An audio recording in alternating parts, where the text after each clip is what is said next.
बोलिए सियावर रामचंद्र भगवान की जय। उमापति महादेव की जय। पवन सुत हनुमान की जय। पुरुषोत्तम भगवान की जय। रंगनाथ भगवान की जय। कामदगिरी भगवान की जय। श्री सद्गुरुदेव भगवान की जय। श्री राम जय जय राम। श्री राम जय जय राम। श्री राम जय जय राम। श्री राम जय जय राम। शांतं शाश्वतमप्रमेयमनघं निर्वाण शांतिप्रदं ब्रह्मा शंभुफणीन्द्रसेव्यमनिशं वेदान्तवेद्यं विभुम् रामाख्यं जगदीश्वरं सुरगुरुं मायामनुष्यं हरिं वन्देऽहं करुणाकरं रघुवरं भूपालचूडामणिं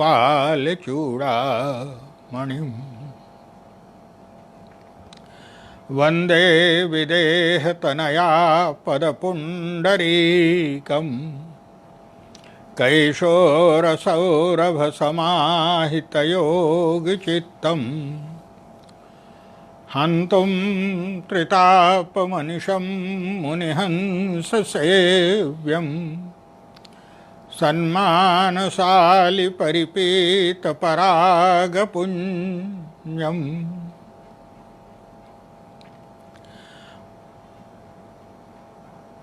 यत्र यत्र रघुनाथकीर्तनं तत्र तत्र कृतमस्तकाञ्जलिं बाष्पवारि परिपूर्णलोचनं मारुतिं नमत राक्षसान्तकम्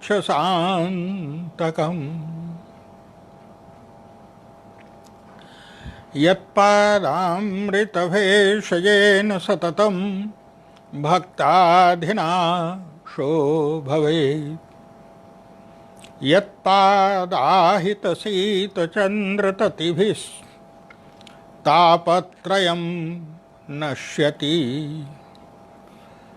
साक्षाज्ञानदिवाकरोऽस्ति नियतां मोहान्धकारापः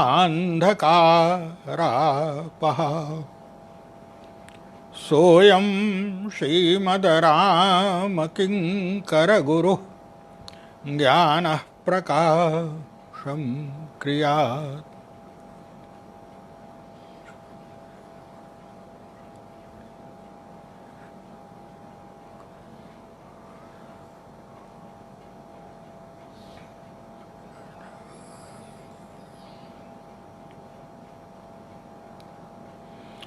गुरुपदरज मृदुमञ्जुलयञ्जन नयनयमियदृगदोषविभञ्जन तेहि करि विमल विवेक विलोचन वर्णौ रामचरित भवमोचन। सद्गुरुदेव भगवान की जय। सर्वप्रथम अनंत करुणा वृणालय अनंत वात्सल्य में गुरुदेव भगवान के चरण कमलों में मैं अपना प्रणाम निवेदन करता हूँ।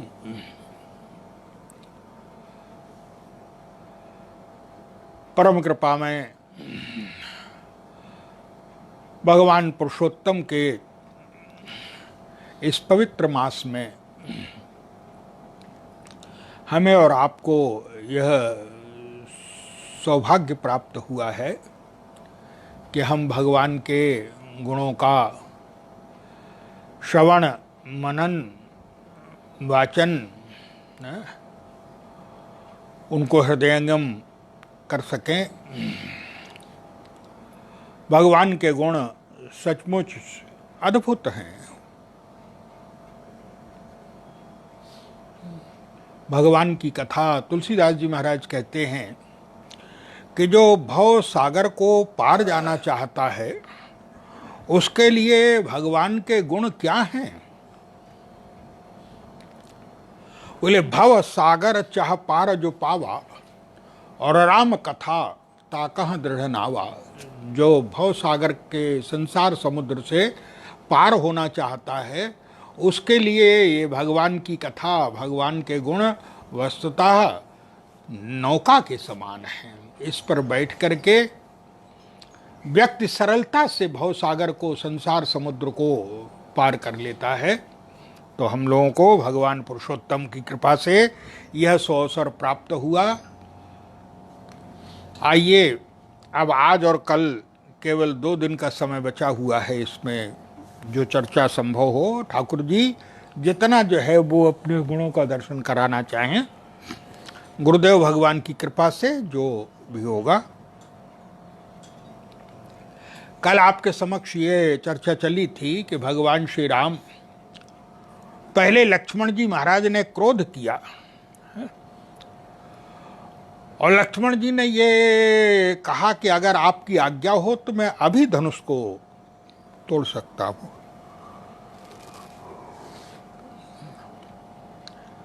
उसके पश्चात गुरु विश्वामित्र ने भगवान श्री राम से कहा, बोले उठहु राम भंजहु भव चापा और मेटहु तात जनक परितापा। राम उठो, जनक के संशय को दूर करो, जनक का जो परिताप है, जनक का जो शोक है उसको समाप्त करो। भगवान श्री राम उठ करके गए और चले तो भगवान श्री राम तो बिल्कुल, तुलसीदास जी ने कहा कि सहज ही चले सकल जग स्वामी है, बिल्कुल सरल भाव से। याद रखिए, जिसके जीवन जो है वो सरल होता है, जीवन में सरलता होनी चाहिए, सहजता होना चाहिए, जिसके लिए कोई अतिरिक्त चेष्टा ना करनी पड़े। अधिकांश लोगों का जीवन न सहज होता है न सरल होता है, बनावटी। जिसके जीवन में लेकिन भगवान श्री राम बोले सहज ही चले सकल जग स्वामी और मत्त मंजु बर कुंजरगा। बोले चाप समीप राम जब आए, जिस समय धनुष के पास भगवान श्री राम आए तो गोस्वामी जी ने कहा, बोले नर नारिन सुर सुकृत मनाए। जो स्त्री पुरुष थे उन लोगों ने अपने अपने पुण्य का स्मरण किया और अपने अपने पुण्य का स्मरण करते हुए उन्होंने यही कहा कि अगर हमारे थोड़े भी पुण्य हैं तो हे गणेश जी महाराज, बोले जो कछ पुण्य प्रभाव हमारे, बोले तौ शिव धनु मृणाल की नाई और तोरहु राम गणेश गोसाई। गणेश जी महाराज से प्रार्थना करती हैं कि हमारे जो कुछ भी पुण्य हैं वो समस्त पुण्य आप ले लीजिए, लेकिन उन पुण्य के बदले में बस केवल एक कृपा कीजिए कि राम से धनुष तोड़वा दीजिए। बोले तो शिव धनु मृणाल की नाई और तोरहु राम गणेश गोसाई। हे गणेश जी महाराज, जनकपुर स्त्रीवासी बड़े, स्त्री पुरुष बड़े चतुर हैं। क्यों? गणेश जी को मना रहे हैं। और गणेश जी को क्यों मना रहे हैं? तो स्वाभाविक रूप से भाई, एक तो व्यवहारिक रूप, एक तो रूप ये है, गणेश जी को इसलिए मना रहे हैं क्योंकि हाथी जो है वो थोड़ा तोड़ने में ज़्यादा ही जो है वो सक्षम होता है, इसलिए। और दूसरे इसलिए अभिप्राय था, व्यवहारिक तात्पर्य था। क्या? बोले धनुष है शंकर जी का, और धनुष टूटने के बाद अगर कहीं शंकर जी महाराज क्रोध करें कि मेरा धनुष क्यों तोड़ दिया, तो गणेश जी से क्यों क्यों मना रहे हैं स्त्री पुरुष? इसलिए मना रहे हैं कि अगर कहीं शंकर जी क्रोध करें कि मेरा धनुष क्यों तोड़ा, किसने तोड़ा, तो गणेश जी को आगे कर देंगे कि महाराज अब आपके बेटे ने तोड़वाया है, इन्हीं से पूछिए, इन्हीं से निपटिए। यह व्यावहारिकता है। बोले तो शिव धनु मृणाल की नाई और तोरहु राम गणेश गोसाई। जिस समय भगवान श्री राम ने, लेकिन अभी भी चाप के धनुष के पास आ गए, लेकिन अभी भी धनुष को उस दृष्टि से नहीं देखते। तब गोस्वामी जी महाराज ने कहा, चारों ओर भगवान श्री राम ने दृष्टि डाली जो है, और चारों ओर दृष्टि डाल करके जो है वो अंत में श्री सीता जी के नेत्रों में जब दृष्टि गई, तो श्री सीता जी के नेत्रों में देखा, श्री सीता जी के नेत्रों में जो भाव देखा, गोस्वामी जी महाराज ने कहा, बोले सिय ही बिलो कि तक्यु धनु कैसे। जैसे ही सीता जी को देखा तो उस समय बस अभी तक धनुष के प्रति वह दृष्टि नहीं बनी थी, और अब सीता जी की ओर देखकर बोले सिय ही बिलो कि तक्यु धनु कैसे। कैसे? बोले चितव गरुड़ लघु ब्याल ही जैसे। जैसे गरुड़ छोटे से सर्प को देखता है, उसी तरह इसका अभिप्राय है कि एक आवेश आया जो है, अभी तक नहीं आया। और याद रखिए, बोले ब्रह्म में कर्तापन की वृत्ति नहीं है, ब्रह्म कोई कार्य नहीं करता है, लेकिन याद रखिए, बोले ईश्वर से जो भी कार्य होता है वो भक्ति देवी की इच्छा से होता है, भक्ति देवी कराती हैं। बोले भक्ति ही जो है वो भगवान से सारे के सारे, जब तक भक्ति को नहीं देखा, जब तक सीता जी की ओर देखने का अभिप्राय था, मानो सीता जी का संकेत प्राप्त करना चाहते हैं। याद रखिए, ईश्वर जो कुछ करता है वो केवल और केवल जो है वो भक्ति की इच्छा पूर्ण करने के लिए करता है। जब भक्ति के जीवन में कोई बात आती है, समस्या आती है, तो याद रखिए, बोले ईश्वर हर कार्य करने के लिए, बोले सिंह बिलो के तक्यु धनु कैसे और चितव गरुड़ लघु ब्याल ही जैसे। जिस समय धनुष को उठाने लगे तो कैसे उठाया धनुष को? गोस्वामी जी महाराज कहते हैं कि धनुष को उठाते समय बोले गुरु ही प्रणाम मन ही मन कीन्हा। ये धनुष, बोले धनुष को उठाते समय सबसे पहले जो है वो गुरु जी को मन ही मन प्रणाम किया। बोले गुरु ही प्रणाम मन ही मन कीन्हा। और क्यों किया गुरु जी को प्रणाम? गुरु जी को प्रणाम करने का अभिप्राय है, याद रखिए, बोले गुरु कहते हैं, गुरु का अर्थ है भारी है। कहते हैं ना भाई बड़ा गुरुतर बोझ है, गुरु जो बड़ा भारी है। लेकिन याद रखिए, गुरु स्वदृष्टि में भारी नहीं है। अगर स्वदृष्टि से गुरु भारी हो जाएगा तो उसका पतन प्रारंभ हो जाएगा, क्योंकि अहंकार का भार उसमें आ जाएगा। स्वदृष्टि से गुरु भारी नहीं है, लेकिन शिष्य की दृष्टि में भारी है। इसलिए बोले गुरु, गुरु कहते हैं कि जो बड़ा गुरुतर भारी हो। और उसको गोस्वामी जी महाराज ने यही कहा जिस समय श्री भरत जी महाराज से वार्तालाप होता है चित्रकूट में, और ये निश्चय हो गया कि भगवान श्री राम सीता लक्ष्मण वन में रहेंगे, श्री भरत अयोध्या वापस चले जाएंगे। उस समय श्री भरत ने ये कहा प्रभु से, प्रभु मेरी जो समस्या है, क्या? बोले अयोध्या का इतना बड़ा भार मैं कैसे उठा पाऊंगा? आपने इस पर विचार किया कि अयोध्या के भार को मैं कैसे उठा सकता हूं? भगवान राम ने कहा, भरत विचार ही नहीं, तब बोले उसका जो है वो सूत्र दे रहा हूं तुम्हें। क्या तुम क्या कह रहे हो कि काहे का भार है? बोले महाराज अयोध्या का है, देश का भार है, सीमाओं का भार है, कोष का भार है, परिवार का भार है, पुरजनों का भार है। भगवान राम ने कहा कि बस इतना ही? अरे महाराज आप तो ऐसी बात कर रहे हैं, प्रभु इतना भार? भगवान राम ने कहा कि नहीं नहीं नहीं नहीं, मैं बता रहा हूं क्या? बोले और थोड़ा बोझ लाद लो, ये भार तो कुछ नहीं है। लेकिन भरत याद रख, क्या? बोले मैं तुझे भार उठाने की कला बताता हूं। कोई भी काम कितना भी भारी हो, लेकिन याद रखिए, बोले वो काम करने की अगर कला व्यक्ति जानता है, कला का ज्ञान होने पर बोले भारी से भारी दुष्कर कार्य भी जो है वो सरल हो जाता है। और अगर व्यक्ति को कार्य करने की कला का ज्ञान नहीं है तो सरल कार्य भी जो है वो अत्यंत दुष्कर हो जाता है। भगवान राम ने कहा, बोले इस बोझ को, इस भार को उठाने की कला मैं तुझे बता रहा हूं, सूत्र मैं दे रहा हूं, और जो सूत्र तुझे दे रहा हूं वो केवल किसी ग्रंथ का नहीं दे रहा हूं। तब बोले मैं अपने जीवन में मैंने जो अनुभव किया है मैं वो कला तुझे बता रहा हूं। क्या? भगवान राम ने कहा कि भरत, बोझ कितना भी बड़ा क्यों ना हो, लेकिन याद रखो, क्या? बोले तराजू के एक पलड़े पर बोझ हो और अगर उसको उठाना हो तब बोले उस पलड़े को छूने की आवश्यकता नहीं है, बिल्कुल मत छुओ कोई। तब कैसे उठेगा?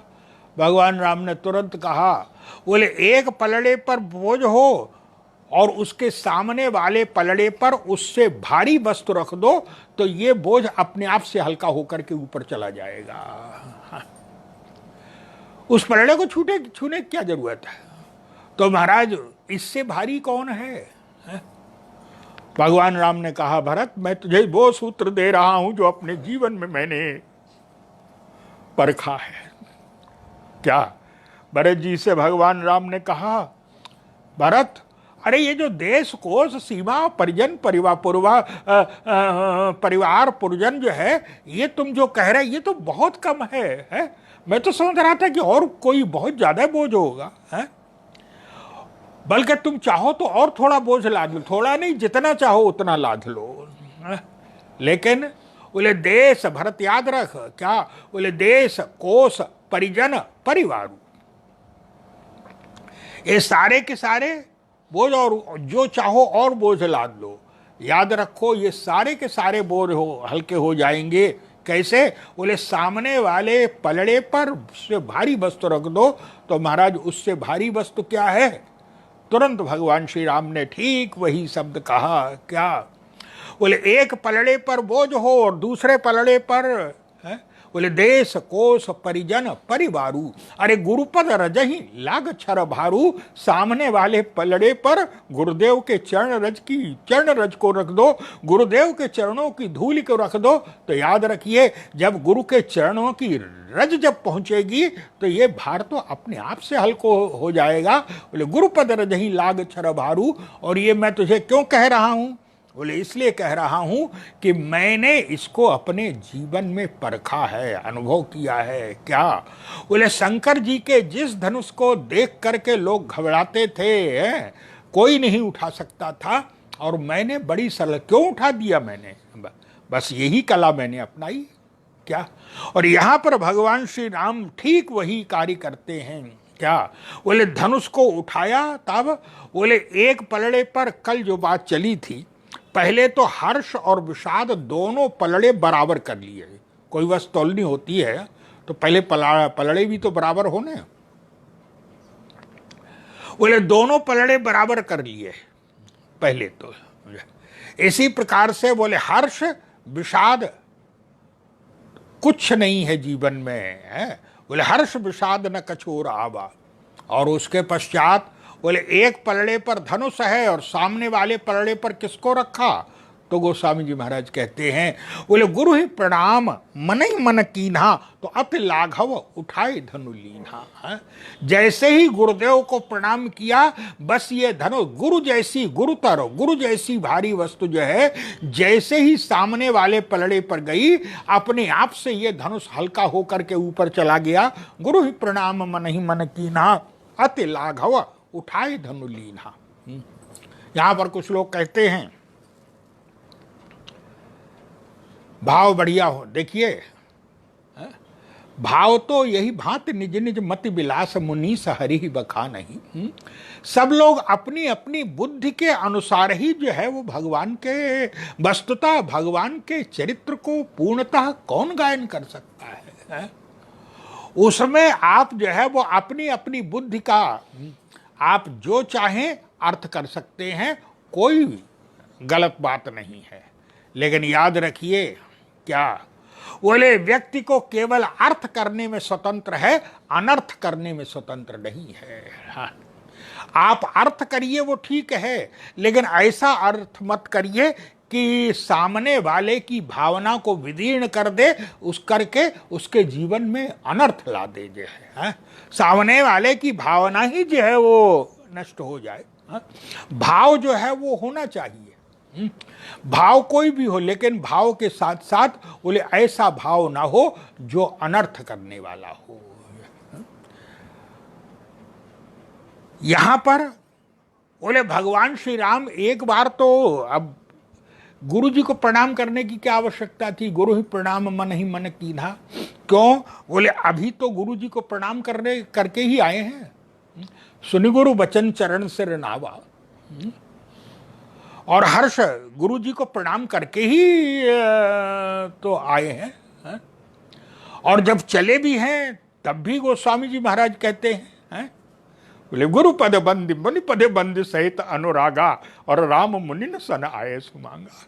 पहले गुरु जी को प्रणाम किया, फिर जब चलने लगे तब गुरु पद बंद सहित अनुरागा, बड़े अनुराग से गुरु के चरणों की वंदना की।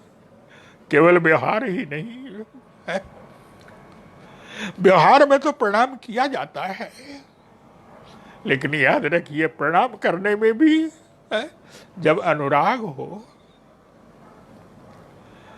वो स्वामी जी महाराज तो कहते हैं कुछ स्थान ऐसे हैं जो कार्य करते हुए अगर शरीर में रोमांच नहीं है तो वस्तुतः जो है वो कार्य हो नहीं रहा है उसके द्वारा। और वे कौन से स्थान हैं? तो यही कहा गया है, राम ही सुमिरत, भगवान का स्मरण करते हुए। जब भगवान का स्मरण करते हुए बोले राम ही सुमिरत, भगवान का जब स्मरण करिए। हमारे गुरुदेव जब राम नाम का उच्चारण करते थे तो मैंने तो जीवन में अनेक बार हैं, क्योंकि जिस समय वो बैठते थे और जब उच्चारण करते थे राम नाम का, तो जैसे ही राम का उच्चारण, राम शब्द निकलता था, सारे शरीर में रोमांच, एक एक रोम खड़ा हो जाता था। और जो कपोल के जो रोम भी जो थे वो भी एकदम से मालूम पड़ता था, दिखाई पड़ता था, चेहरा अलग तरह से। तो व्यक्ति के जीवन में क्यों? बोले इसका अभिप्राय कि रोम रोम से राम निकल रहा है, ये कसौटी है? तो तुलसीदास जी कहते हैं, बोले राम ही सुमिरत, भगवान का स्मरण करते हुए, बोले राम ही सुमिरत रन भिरत, युद्ध करते हुए, और बोले देत, दान देते हुए। और सबसे अंत में कहा क्या? बोले राम ही सुमिरत रन भिरत देत परत गुरु पाए।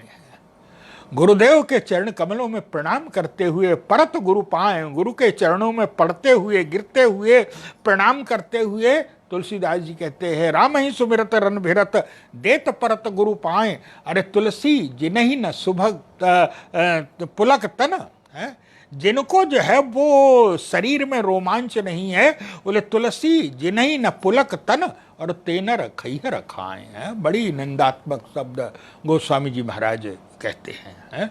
इसका अभिप्राय है कि भाई स्मरण कीजिए गुरु के चरणों में जब प्रणाम, तो कैसे वो केवल व्यवहार तो ठीक ही है, व्यवहार में तो, लेकिन गोस्वामी जी महाराज कहते हैं, बोले गुरुपद बंद सहित अनुरागा है, अनुराग से गुरुदेव के चरणों को पकड़ लिया है, वंदना कर रहे हैं अनुराग के बाद। बोले गुरुपद बंदी सहित अनुरागा और राम मुनिन सन आय सुमांगा। सारे मुनियों से आज्ञा मांगते हैं श्री राम। तो भाई जब गुरु जी को पहले प्रणाम कर चुके हैं तो आप प्रणाम करने की क्या आवश्यकता थी? लेकिन नहीं, इस समय प्रणाम कर रहे हैं इसको। बोले पहले जो प्रणाम किया है गुरु ही प्रणाम मन, पहले जो प्रणाम किया था सुन गुरु बचन चरण सिर नाबा है, वो जो प्रणाम किया था वो गुरु विश्वामित्र को प्रणाम किया था। गुरुपद बंदी सहित अनुरागा है, वो गुरु विश्वामित्र को प्रणाम किया था। और इस समय गुरु ही प्रणाम मन ही मन कीन्हा, ये जो प्रणाम कर रहे हैं ये गुरु वशिष्ठ को प्रणाम कर रहे हैं। क्यों? बोले गुरु कभी शिष्य से दूर नहीं होता है। शरीर से भले ही कितनी दूर हो, लेकिन शिष्य की कृपा, शिष्य का अनुराग है, शिष्य का स्नेह जो है उस गुरु की कृपा, गुरु का स्नेह, गुरु का अनुराग है, शिष्य के प्रति जो भाव रहता है गुरु का, वो सर्वदा शिष्य की रक्षा करता है। इसलिए हमारे गुरुदेव बोले गुरु वशिष्ठ जो है मेरे प्रणाम को स्वीकार करेंगे। बोले गुरु ही प्रणाम मन ही मन कीना, तो अति लाघव उठाए धनु लीना। दमक्यऊ दामिनी जिम जवलयऊ, पुन धनु नभ मंडल सम भयऊ।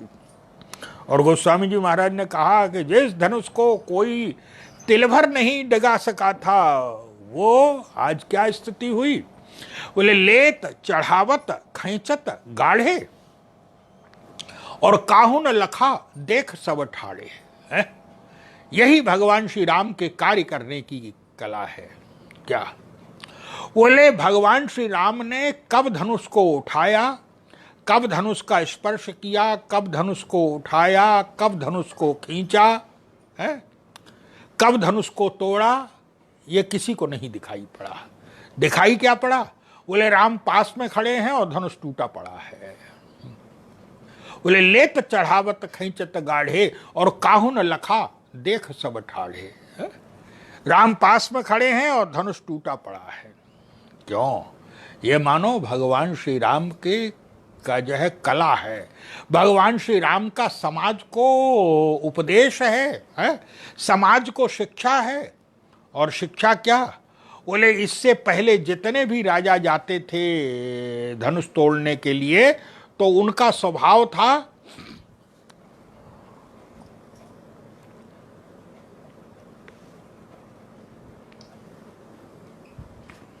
ताल ठोंकते हुए जाते थे,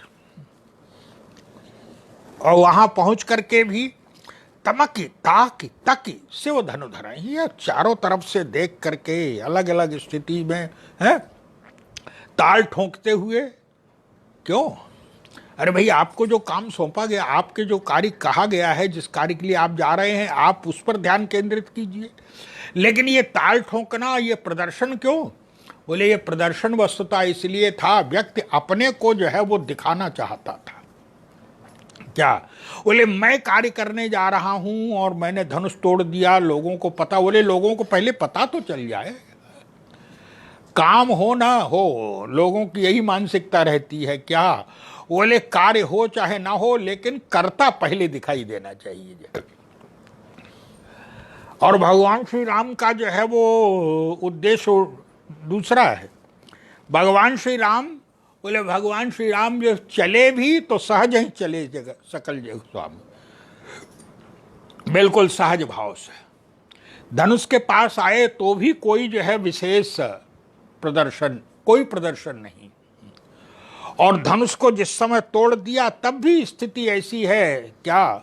बोले लेत चढ़ावत खींचत गाढ़े, और काहुन लखा देख सब ठाड़े। बोले ना राम को जो है धनुष छूते देखा, न उठाते देखा, न तोड़ते देखा, न गिराते देखा, लोगों को दिखाई पड़ा कि जो है राम खड़े हैं और धनुष टूटा पड़ा है। लेत चढ़ावत खींचत गाढ़े और काहू न लखा देख सब ठाड़े। और इसका सीधा सा अभिप्राय है, बोले समाज में लोगों का जो है वो उद्देश्य रहता है, कार्य हो चाहे ना हो लेकिन कर्ता दिखाई देना चाहिए। और भगवान श्री राम का उद्देश्य है धनुष, हाँ तोड़ता हुआ नहीं कोई दिखाई दे रहा है, तोड़ते हुए नहीं दिखाई पड़े, लेकिन धनुष टूटा पड़ा है, देख सब ठाड़े है, टूटा पड़ा है ये सबको दिखाई दे रहा है। क्यों? भगवान श्री राम का अभिप्राय है, याद रखो क्या, बोले व्यक्ति केवल जो है वो कर्म दिखाई देना चाहिए, व्यक्ति का जो है कर्ता दिखाई दे इसकी क्या आवश्यकता है? कर्म केवल दिखाई, कर्म होना चाहिए, कर्म दिखाई दे, कर्ता जो है दिखाने की कोई आवश्यकता नहीं है। ये भगवान श्री राम के द्वारा समाज को शिक्षा है। गोस्वामी जी महाराज ने कहा कि जैसे ही जो है वो धनुष टूटा, अरे क्या आनंद, गोस्वामी जी कहते हैं ऐसा आनंद, बोले जनक लहु सुख सोच बिहाई और पैरत थके था जनु पाई। जनक जी को ऐसा जो है जैसे कोई व्यक्ति तैरते तैरते थक गया हो, बिल्कुल जो है वो निराश हो गया हो और अचानक उसको थाह मिल जाए, जमीन जो है प्राप्त हो जाए, ऐसा लगा। जनक लहु सुख सोच बिहाई पैरत थके था जनु पाई। और सीता जी की बोले सी सुख बरनी के बाती, सीता जी के सुख का तो कहना ही क्या है, बोले सी सुख बरनी के भांति और जनु चातकी पाए जल स्वाति। जैसे चातकी है स्वाति नक्षत्र के जल को पाकर के तृप्त हो जाती है, जो सुख की अनुभूति होती है वर्णनातीत, ऐसा सुख प्राप्त हो रहा है। चारों ओर नगर में आनंद मंगल है।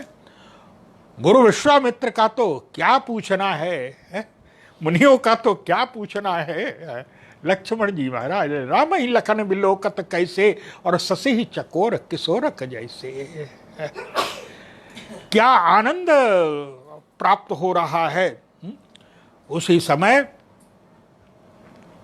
सतानंद जब ये आनंद होने लगा, चारों ओर वाद्य यंत्र बजने लगे, दुंदुभी बजने लगी चारों ओर। और तब गोस्वामी जी महाराज कहते हैं कि सतानंद जी ने आदेश दिया क्या, बोले अब कन्या को लाना चाहिए। बोले सतानंद तब आयस दीन्हा और सीता गमन राम पहि कीन्हा। श्री सीता जी को जो है बुलाया कि अब लाना चाहिए कन्या को यहाँ पर।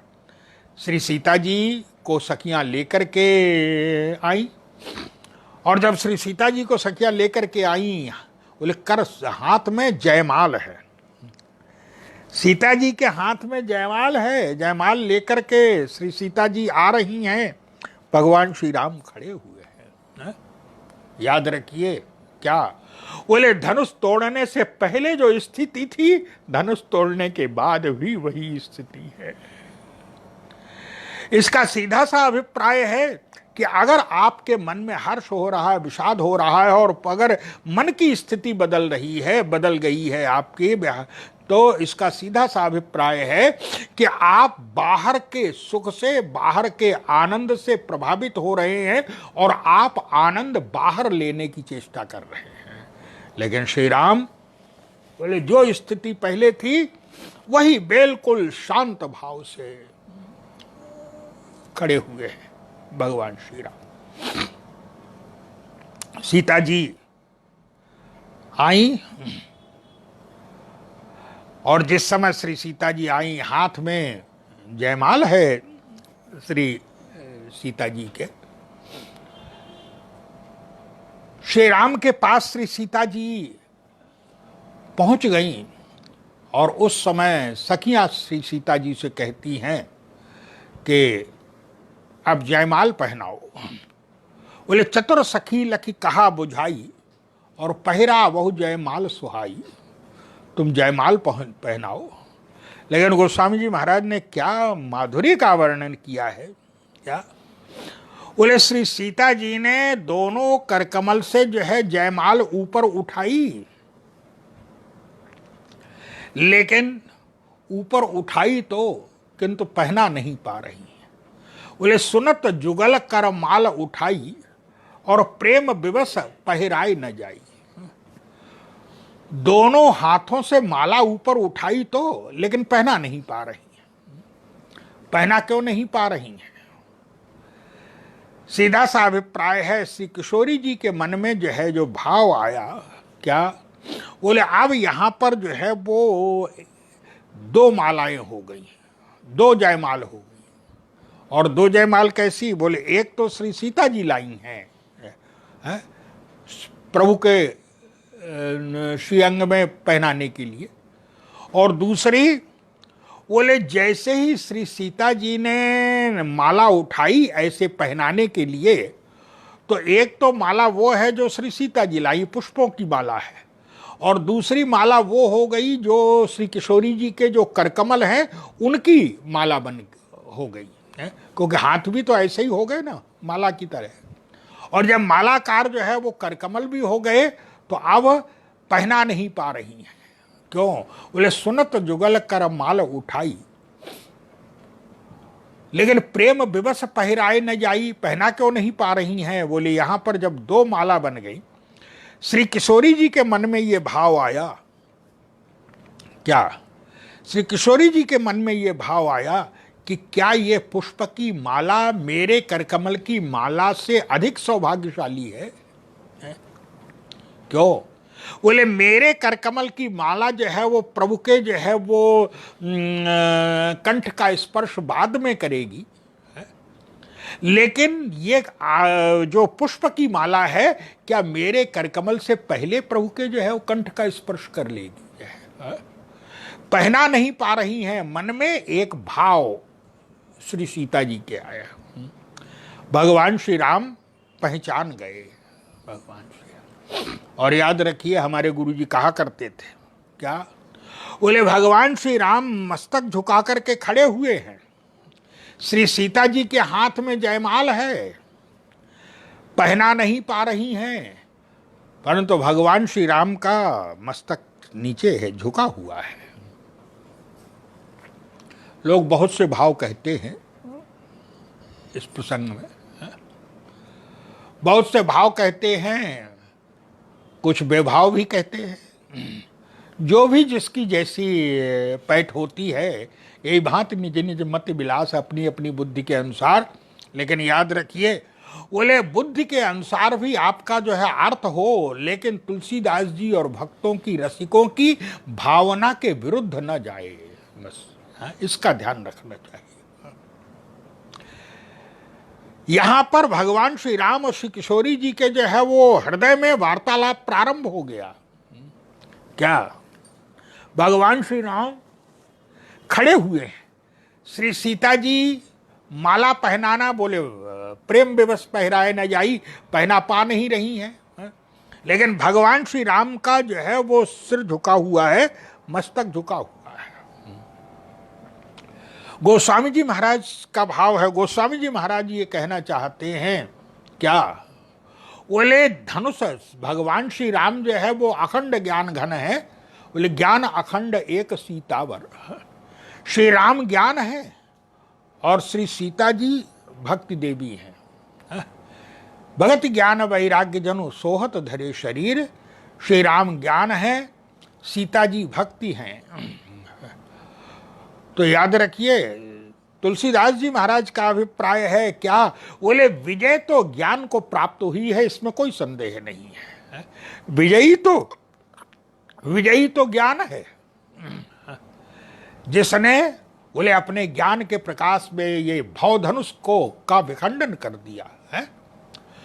भवधनुष का विखंडन का अभिप्राय कि भव समस्याएं, जितनी भी समस्याएं हैं इस संसार की है, वो अपने ज्ञान के द्वारा, जिसको कहा जाता है, तब वशिष्ठ मुनि समय सम कह अनेक इतिहास और शोक निवारे सबनि कर निज विज्ञान प्रकाश।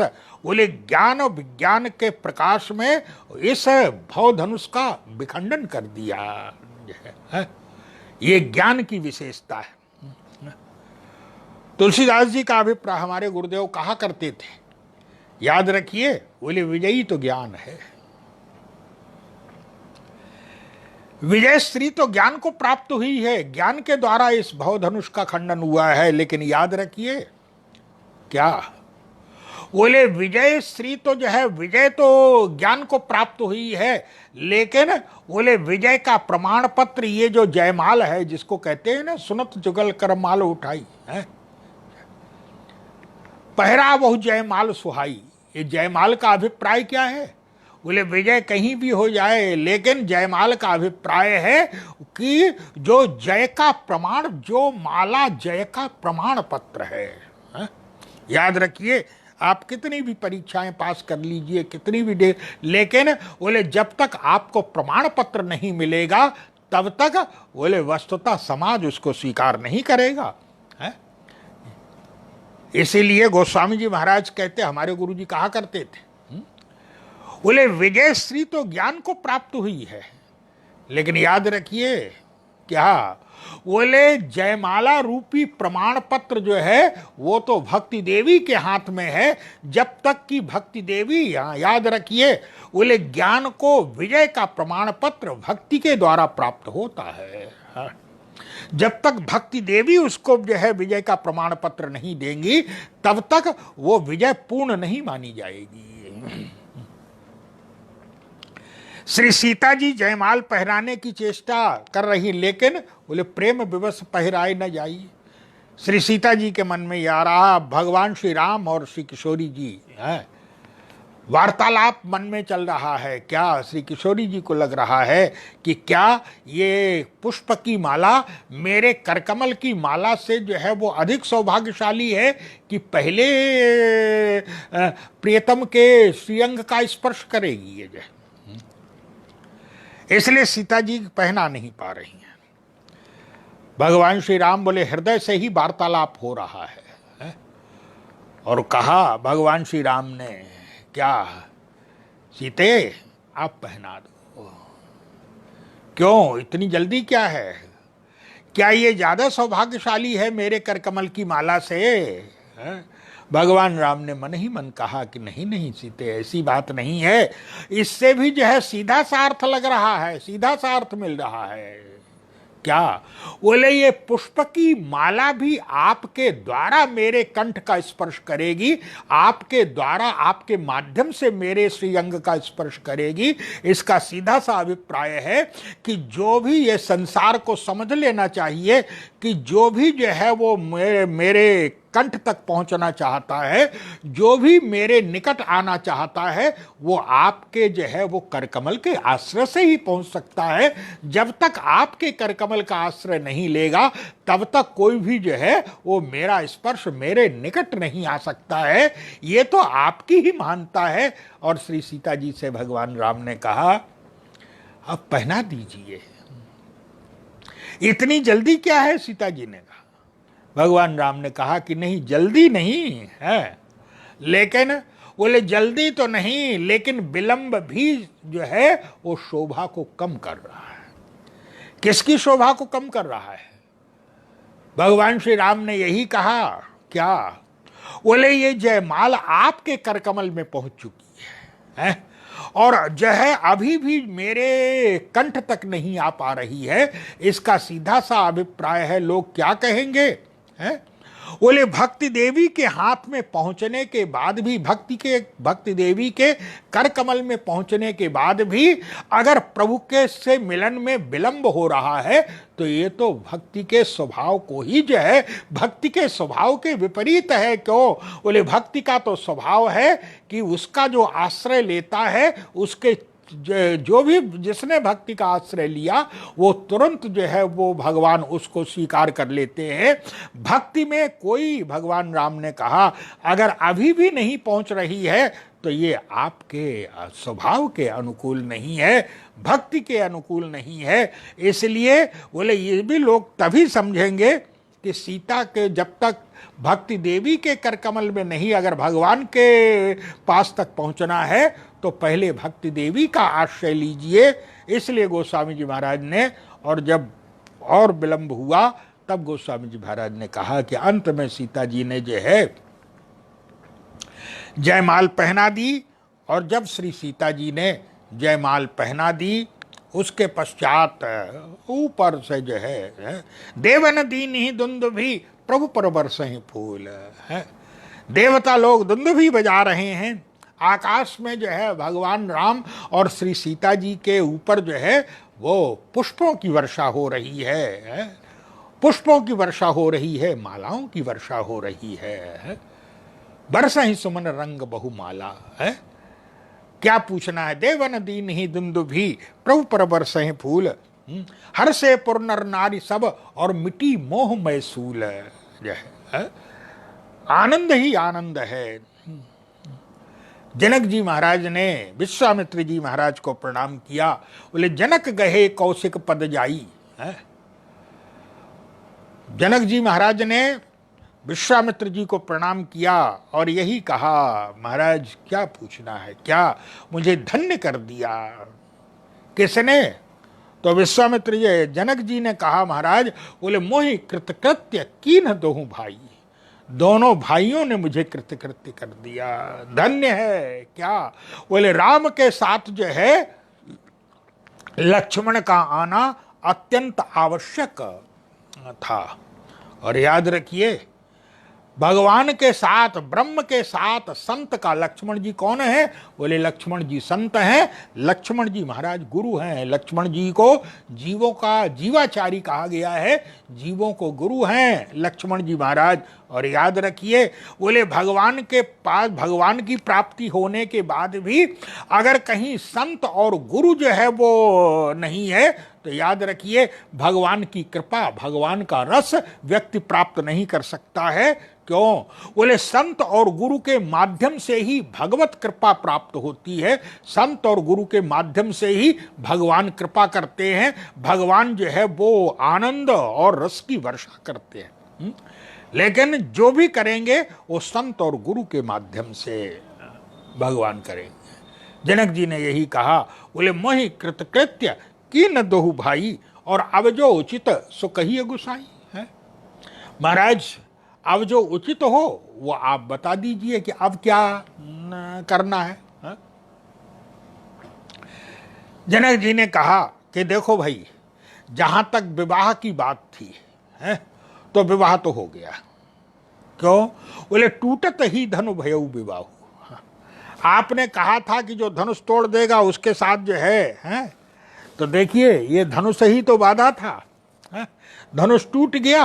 तो टूटत ही धनु भयउ विवाहु, सुरनर नाग विदित सब काहू, विवाह तो हो गया। लेकिन फिर भी अब कुछ ऐसा होना चाहिए। क्या? बोले ये तो वैदिक परंपरा है, विवाह तो हो गया, उसकी अब लौकिक उसकी कोई आवश्यकता नहीं है। जब शर्त पूरी हो गई, नियम पूरा हो गया तो विवाह तो हो गया। लेकिन अब बोले अब जो है वो जब हम लोक में रहते हैं तो लौकिक परंपराओं का पालन करना चाहिए। और इसका सीधा सा अभिप्राय है क्या? बोले केवल जो है वो वेद को वेद मत भी होना चाहिए, लेकिन वेद मत के साथ साथ लोक मत का भी पालन होना चाहिए। जिनको परंपरा कहते हैं, लोग तर्क वितर्क करते हैं कि इससे क्या फायदा है, क्यों, लेकिन याद रखिए जो परंपराएं चली आ रही हैं, हमारे पूर्वजों ने, हमारे ऋषियों ने कुछ ना कुछ धारणा, कुछ ना कुछ मान करके ही उनको जब शुरू किया था, तो इसके पीछे कोई ना कोई उनका उद्देश्य था। इसलिए रामायण में भी कहा गया है, क्या? बोले रामायण में भी कहा गया है कि जैसे ये नदी के दो किनारे होते हैं, इसी प्रकार से जो है दो किनारे हैं। कौन सा? बोले एक लोकमत है, दूसरा वेदमत है। बोले लोक वेदमत मंजुलकूला है, एक लोकमत है, दूसरा वेदमत है। वेदमत का पालन करते हुए भी याद रखिए कि लोकमत का परित्याग नहीं होना चाहिए है। समाज, हम जिस लोक में रह रहे हैं, जिस समाज में रह रहे हैं, समाज की मान्यताओं की अवहेलना करके समाज का अपमान नहीं करना चाहिए। जनक जी से यही कहा गुरु विश्वामित्र ने। धनुष टूटते ही विवाह तो हो गया, लेकिन अब बोले तदपि जाए तुम करहु अब जथा वंश व्यवहार। अब आपके जो वंश का व्यवहार हो, बूझ विप्र कुल वृद्ध गुरु वेद विदित आचार। अब तुम्हारे जो है अपने ब्राह्मणों से, जो तुम्हारे यहाँ पर अनेक पीढ़ियों से चले आ रहे हैं, उनसे, और तुम्हारे जो बड़े बूढ़े हैं, हाँ याद रखिए, जो बड़े बूढ़े जो परंपराएं हैं, बड़े बूढ़ों की परंपराएं याद रखिए, वो आधार होते हैं हमारी संस्कृति के। हैं? बड़े बूढ़े जो काम शुरू करते हैं वो आधार होते हैं। और सही बात है, आधार तो वही है। क्यों? बोले ये शरीर भी जो मिला है बड़े बूढ़ों के द्वारा ही तो मिला है। ये शरीर को, हम जिस शरीर को लेकर के इतना घमंड करते हैं, इतना अहंकार करते हैं, अरे ये भी तो सब उन्हीं का देन है। इसलिए जनक जी ने कहा, जनक जी से कहा विश्वामित्र जी ने, बोले तदपि जाए तुम करो अब, और जथा वंश व्यवहार है, जैसे तुम्हारे वंश की परंपरा है अब तुम उसका पालन करो। और जनक जी से ये भी कह दिया, क्या? बोले मेरी तो राय ये है, मैं तो ये समझता हूं, बोले दूत अवधपुर पठबौ जाई और आने ही नृप दशरथ ही बुलाई। महाराज श्री दशरथ के पास अयोध्या दूत को भेजना चाहिए, सारा समाचार देना चाहिए है? और उसके पश्चात फिर जैसी परंपरा हो बारात लेकर के आए महाराज श्री दशरथ और विवाह। उसके पश्चात जनक जी ने, गोस्वामी जी महाराज कहते हैं, जनक जी ने दूतों को बुलाया और दूतों को पत्रिका लेकर के जो है भेजा, सारा समाचार दिया। उसके साथ साथ भगवान राम और लक्ष्मण ने भी पत्रिका पिताजी को लिखी। जनक जी ने जो पत्रिका लिखी वो तो एक संबंध के जो नाते उस तरह से लिखी कि आगे क्या क्या होने वाला है, क्या क्या होना चाहिए, है? सब समाचार दिया था, मंगल समाचार दिया था। भगवान राम और लक्ष्मण दोनों भाइयों ने पिता के रूप में है, पिता की स्तुति है, पिता के स्नेह का है। इतने दिनों से वंचित हैं हम आपके स्नेह से, जिसको वो स्वामी जी महाराज कहते हैं कि दूत पहुंचे उन पत्रिका को लेकर के, समाचार लेकर के, बोले पहुंचे दूत रामपुर पावन, हर्षे नगर बिलोक सुहावन। जाकर के उन्होंने समाचार दिया कि हम जनकपुर से आए हैं, सारा सारा समाचार दिया। महाराज श्री दशरथ ने तुरंत सभा में ही बुला लिया उनको, और जिस समय ये कहा कि हम जनकपुर से आए हैं, और वो जनक की पत्रिका भी दी, और उसके साथ साथ राम और लक्ष्मण ने जो पत्रिका दी थी वो पत्रिका भी महाराज श्री दशरथ को, जैसे ही वो पत्रिका, सारा समाचार मिला, महाराज श्री दशरथ के आनंद की तो कोई सीमा नहीं रही। और महाराज श्री दशरथ जो है आज राज परंपरा को भूल गए। क्यों? बोले दूत हैं, संदेश वाहक हैं, तो जैसा व्यवहार उनका उचित, सम्मान सत्कार सब कुछ किया जाता है, किंतु राजा और संदेश वाहक में दूरी रहती है। किंतु महाराज श्री दशरथ, बोले महाराज श्री दशरथ उस को भूल गए हैं, और हृदय में इतना आनंद है। क्यों?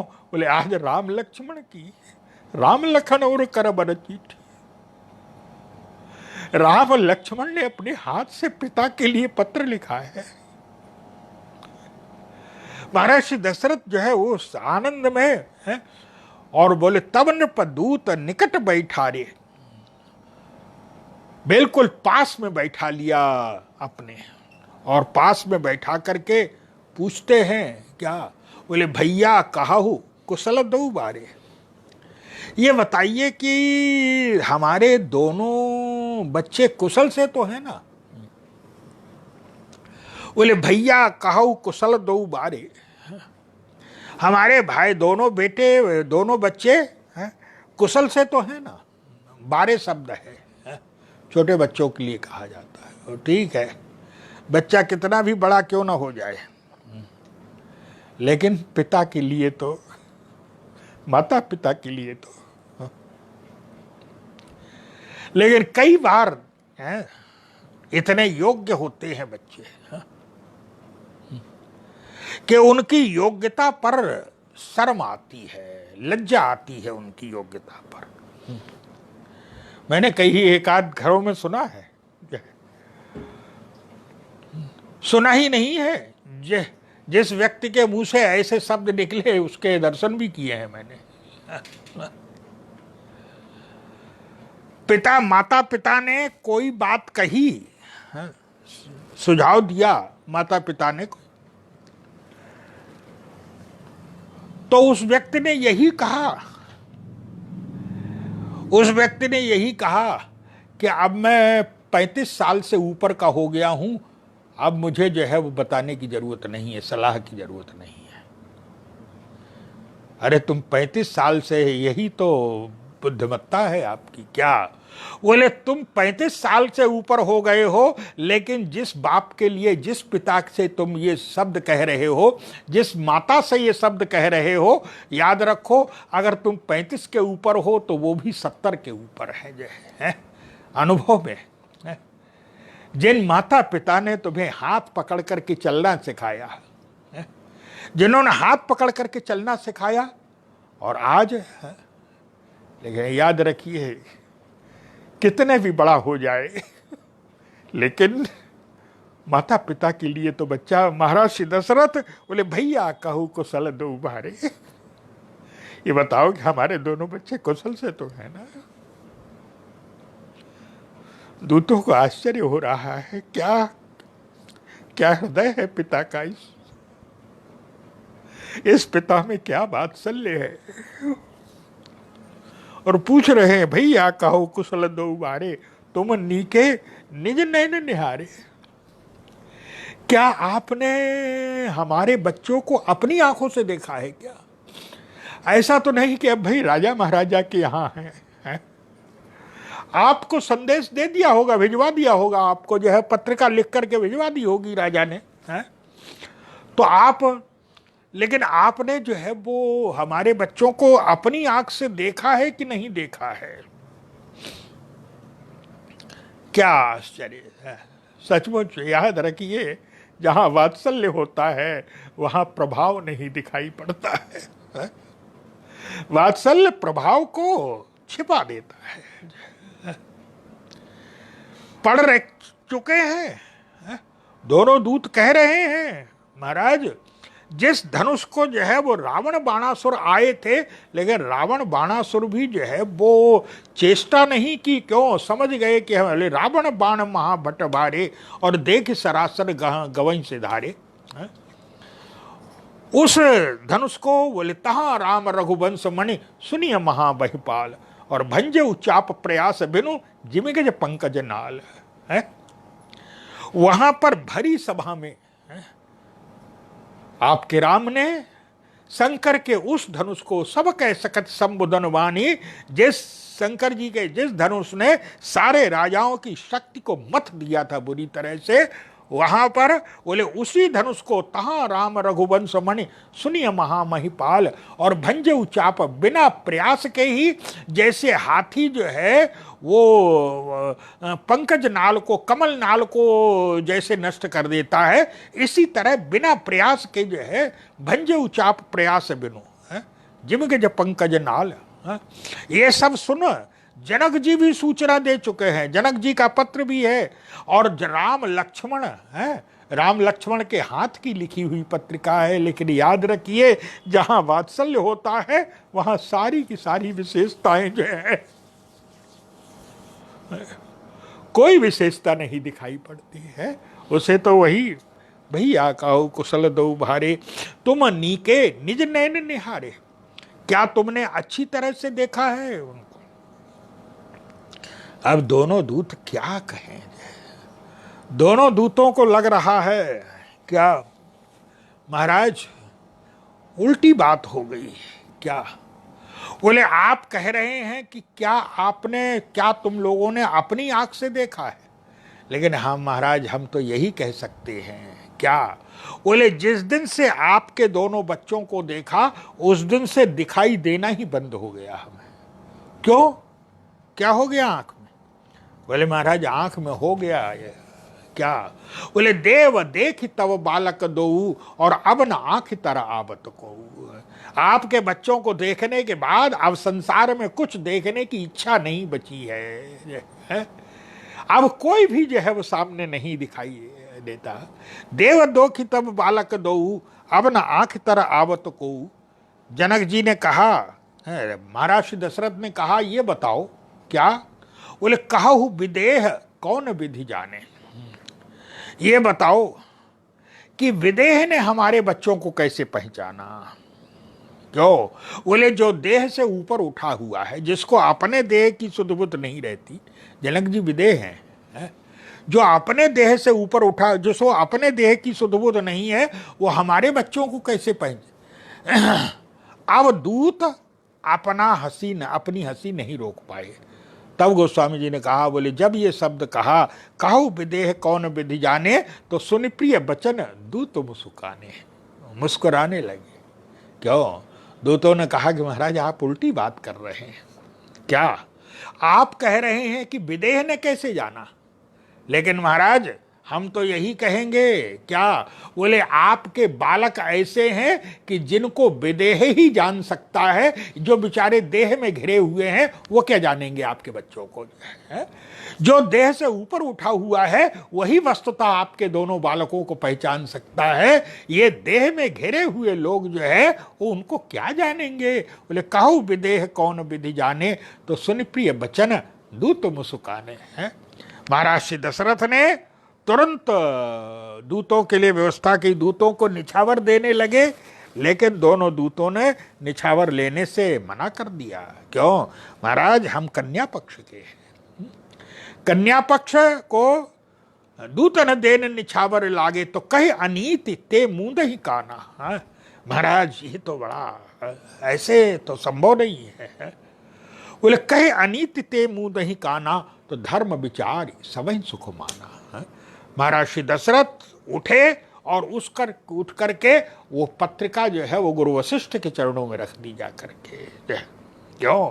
बोले जीवन का जिस समय जो है वो सबसे बड़े दुख का अवसर था, है?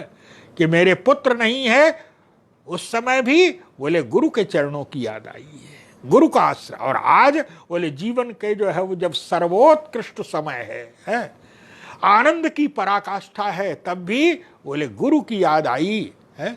और आज महाराज श्री दशरथ ने वो लग्न पत्रिका गुरु वशिष्ठ के चरणों में रख दी। गुरुदेव ये आपकी कृपा का प्रसाद है।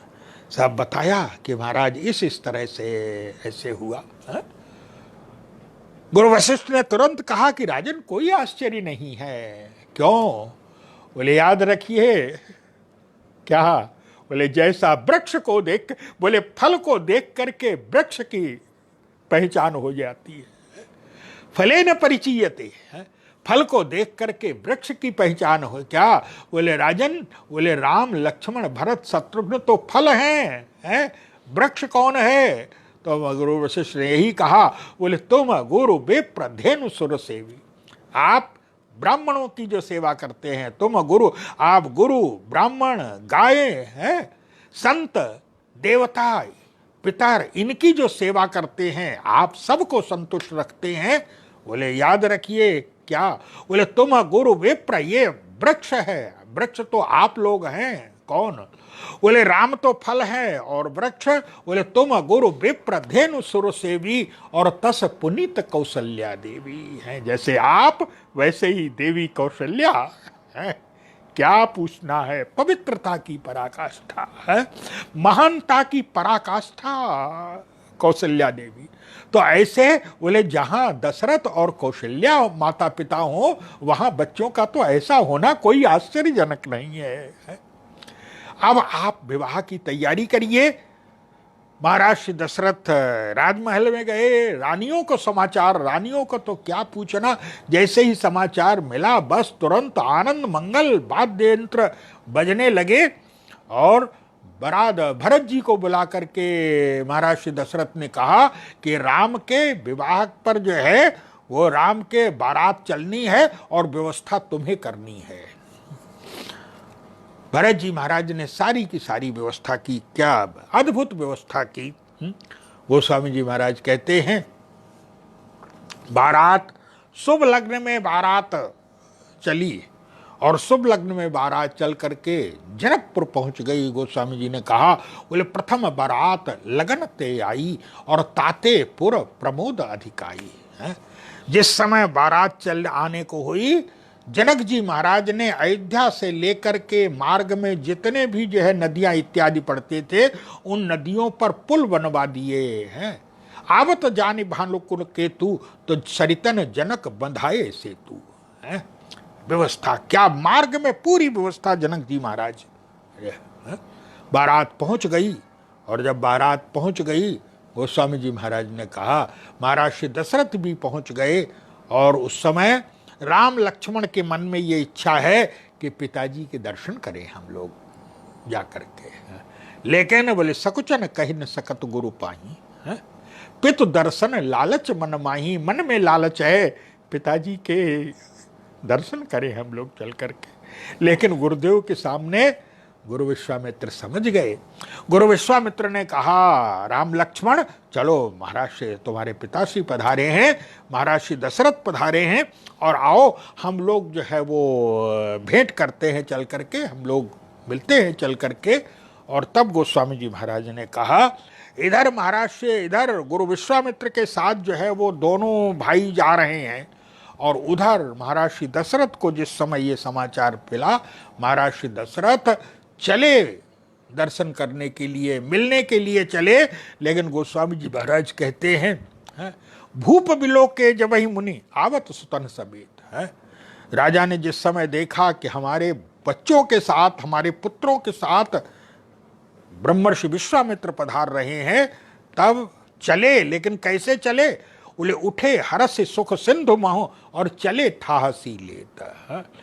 जो सुख का समुद्र है उसमें थाह लेते हुए चल रहे हैं। क्यों, बोले पुत्रों को देख करके कहीं ऐसा ना हो जाए कि गुरु का अपमान, गुरु को भूल जाए, गुरु का महत्व कम हो जाए। ना ना ना ना, बोले चले ठाहसी लेत, इस प्रकार से। और जिस समय गुरु जी के जो है मुनि दंडवत कीन महिषा बाद बार पदरज धरी सीसा, उसके पश्चात जो है दोनों भाइयों को हृदय से लगाया। और जिस समय दोनों पुत्रों को हृदय से लगाया, तुलसीदास जी ने कहा कि ऐसा लग रहा है, कैसा, बोले सुत ही लाए दुसह दुख मेटे।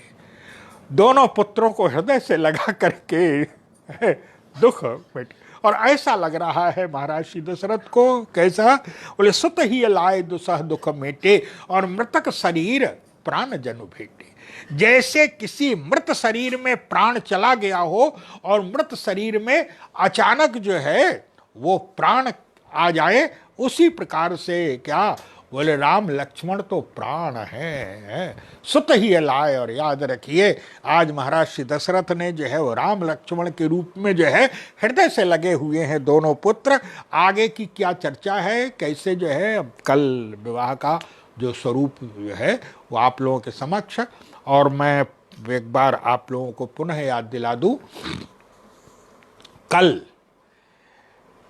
अधिक मास का जो है ये विश्राम दिवस है।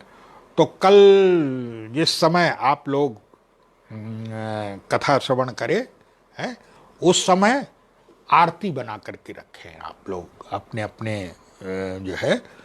और उस समय आरती होगी कथा के पश्चात है, जब विश्राम होगा तो आरती होगी। मैं आरती गाऊंगा, सुनाऊंगा आरती, तो आप लोग आरती की व्यवस्था करके रखेंगे।